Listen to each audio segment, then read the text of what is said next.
Good morning, friends. Our first angel card is 1515, and they want us to connect the beauty within us to the beauty all around us. We've let go of the misery of the past and we're moving forward.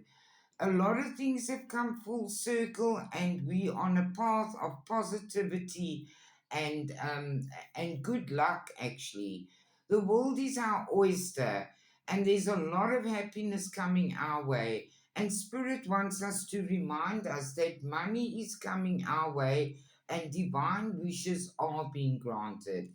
They want us to know that we are healers and we have the power to help and heal others. They say, wake up in the morning and know that the world awaits you.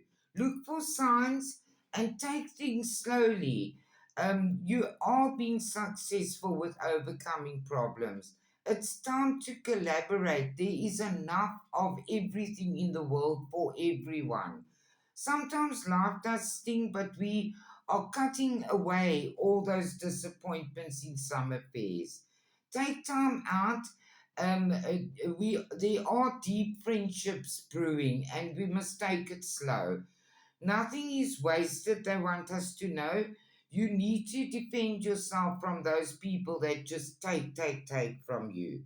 Lay solid foundations. You are on the right path in some aspect, and Spirit has a plan with that two-faced friend of yours. Bring your own ideas to life. Things are coming your way, and but at the same time, you need to pay attention to your health. You are highly thought of in the heavens, and the angels are celebrating you. Watch your words, though. Take lead of your own life and beware of greed. You are receiving lots. All your cups are going to be filled with love from the heavens.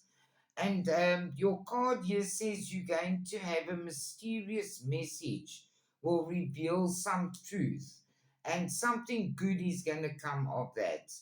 The angels want you to tell you that there's no need to worry. You're doing well and you're following your own light. And this is going to bring you to connect with the wonders of everything around you in all areas of your life. Your loved ones say, raise your vibrations and don't be afraid to sing. I love you all.